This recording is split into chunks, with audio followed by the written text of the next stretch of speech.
L'intelligence émotionnelle permet de s'adapter à des situations humaines complexes et aux pressions du quotidien. Longtemps, on a pensé que les émotions n'avaient pas leur place au travail, on les jugeait irrationnelles, incontrôlables et donc préjudiciables au jugement et à l'efficacité. Des études ont ensuite prouvé que les émotions n'étaient pas si futiles que cela et qu'elles pouvaient même s'avérer précieuses au travail comme ailleurs.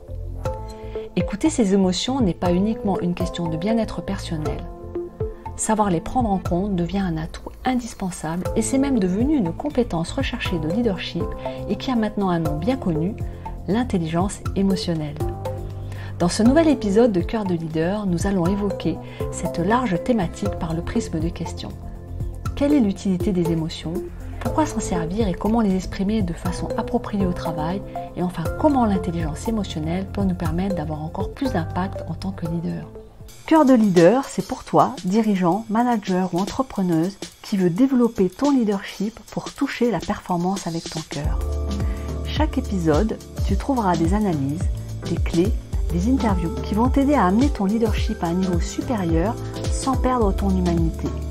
Je te remercie de passer ce temps avec moi aujourd'hui. Longtemps, en fait, il a été considéré que les émotions devaient rester aux portes des organisations. Mais aujourd'hui, ces dernières reconnaissent leur importance et plutôt que de recruter des experts pointus dans un domaine, elles vont valoriser de plus en plus les profils dotés d'un haut niveau d'empathie, d'une bonne capacité à communiquer, à influencer et à s'adapter. L'intelligence émotionnelle est même présentée comme un des indicateurs les plus fiables de réussite future. Alors comment en sommes-nous arrivés là? En fait, ça commence avec deux chercheurs américains, Peter Salovey et John Mayer, qui introduisent la notion d'intelligence émotionnelle en 1990. Et c'est Daniel Goleman, le psychologue américain, pionnier de la psychologie positive, qui va la démocratiser quelques années plus tard dans un livre intitulé « Intelligence émotionnelle ». Selon lui, l'intelligence émotionnelle serait la capacité à réguler ses émotions et celles des autres, à les distinguer et à utiliser ces informations pour guider sa pensée et ses actions. L'intelligence émotionnelle intervient sur un plan à la fois intrapersonnel et interpersonnel et sur 5 dimensions. La conscience de soi, être connecté à ses ressentis, savoir reconnaître une émotion, l'écouter, la nommer et en comprendre le sens. La maîtrise de soi, qu'il définit comme la capacité à contrôler ses réactions, ses impulsions et à faire des choix réfléchis, ou encore s'adapter au changement et faire preuve de résilience. La motivation interne, calculer l'envie, l'enthousiasme et relever des nouveaux défis. L'empathie, porter un regard et une écoute bienveillante sur l'autre, être en capacité de reconnaître les émotions à travers des signaux même faibles, accueillir et accepter sans jugement. Et c'est aussi comprendre les besoins et les points de vue de la personne avec qui nous interagissons.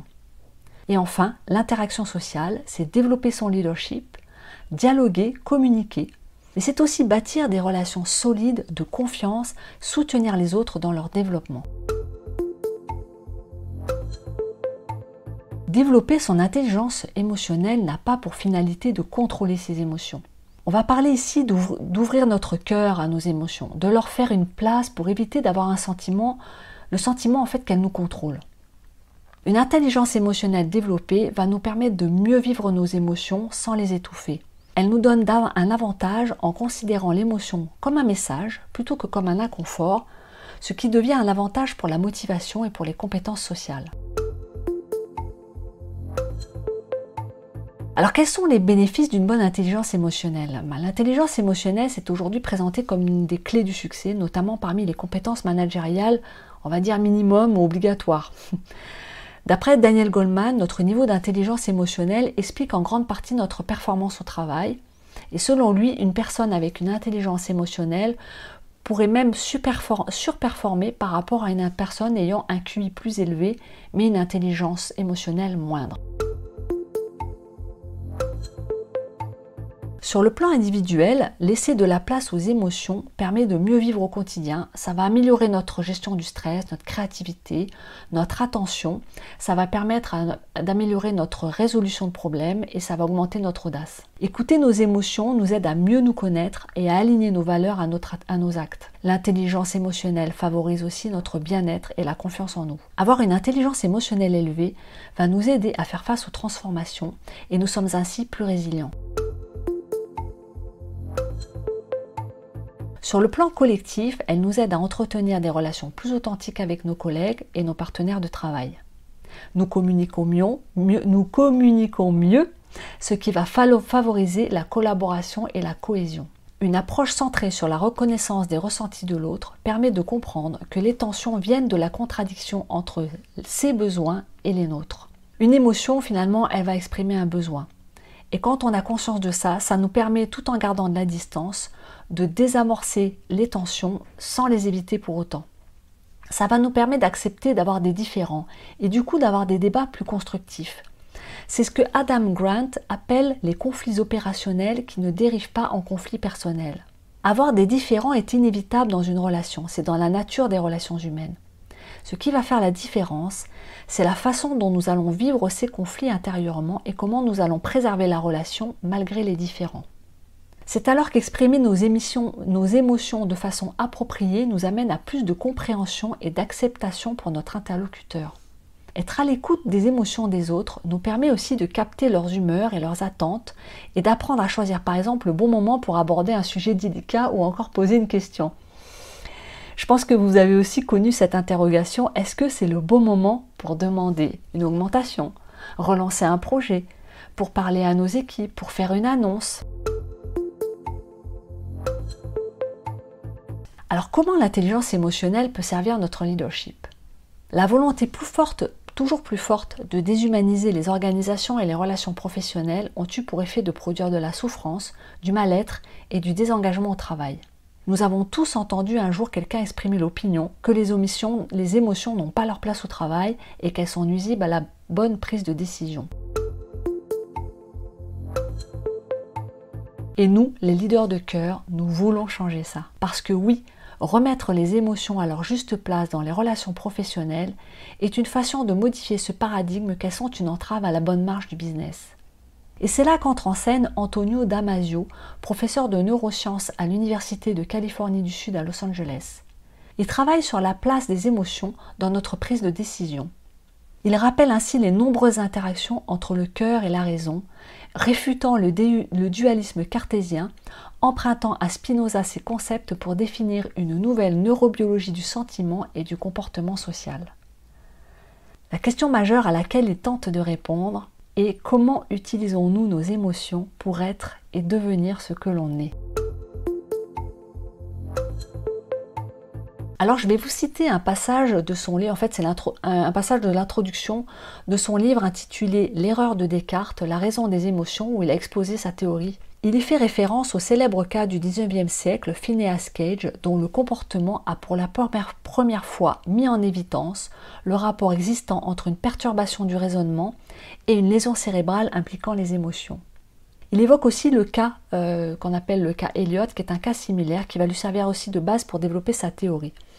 Et le principe, c'est que quand vos émotions ne sont plus connectées à votre raisonnement, vous prenez des décisions complètement erratiques. Alors je vais vous citer ce passage. La faculté de raisonnement dépend de plusieurs systèmes de neurones œuvrant de concert à plusieurs niveaux de l'organisation cérébrale et non pas d'un seul centre cérébral. Du cortex préfrontal à l'hypothalamus et au tronc cérébral, de nombreux centres cérébraux de haut niveau aussi bien que de bas niveau concourent au fonctionnement de la faculté de raisonnement. Les niveaux inférieurs de l'organisation neurale sous-tendant cette dernière sont les mêmes que ceux qui contrôlent les processus émotionnels et les fonctions corporelles nécessaires à la survie de l'organisme. De leur côté, ces niveaux inférieurs sont également en contact direct avec pratiquement tous les organes du corps, inscrivant ainsi ce dernier directement dans la série des processus qui sous-tendent l'exercice de la raison et du jugement, même à leur plus haut degré, et par extension la mise en œuvre des comportements sociaux et de la créativité. Il poursuit. Les mécanismes permettant d'exprimer et de ressentir des émotions et les régulations biologiques jouent tous un rôle dans la faculté de raisonnement. Les rouages les plus primaires de l'organisme sont donc impliqués dans la mise en œuvre de la faculté de raisonnement à son plus haut niveau.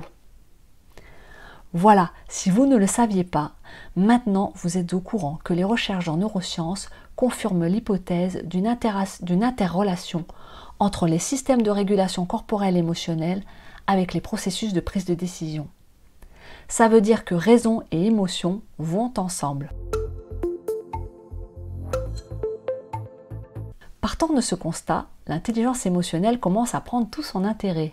De plus en plus, elle est considérée comme un attribut indispensable d'un bon leader qui est capable de prendre en compte ses propres émotions et celles des autres, qui peut prendre la température de la météo émotionnelle de ses équipes et adapter son management en fonction. Une bonne intelligence émotionnelle nous permet de porter une sincère attention à nos collaborateurs, à nos clients et à nos partenaires, et ainsi de diffuser de la bienveillance et de la reconnaissance. Nous sommes alors en mesure de partager nos doutes et nos peurs, d'avouer nos faiblesses, de garder notre sang-froid face aux problèmes pour prendre des décisions. Notre impact positif permet de motiver, de rassurer et d'inspirer confiance. Les équipes ont besoin de se sentir en sécurité pour renforcer la cohésion, pour se sentir capables de faire face aux défis, d'apprendre et d'avoir de l'audace. Alors comment cultiver son intelligence émotionnelle au travail? Déjà, soyons bienveillants avec nous-mêmes. L'important, c'est de commencer à partir de là où on en est. Il n'y a pas de compétition, il n'y a pas de bon ou de mauvais. Nous sommes dans un processus d'amélioration continue. Par exemple, cela peut prendre la forme d'une recherche de freins qui bloque la place des émotions dans notre ressenti conscient. Parce que dans notre enfance, on ne nous a pas permis de les écouter ou de les valoriser, ou que nous avons perdu l'aptitude par des expériences de la vie. Nous pouvons aussi nous entraîner à reconnaître et comprendre les différentes émotions. Et c'est comme ça que nous réalisons souvent que nous baignons dans un réseau d'émotions diverses et variées, plutôt que dans d'une seule émotion bien claire. Alors défaire et bien comprendre ce que nous vivons n'est pas toujours simple, mais comme je le dis toujours, ça s'apprend. Pour gagner en intelligence émotionnelle, vous pouvez commencer déjà par porter votre attention et écouter ce qui se passe dans votre corps.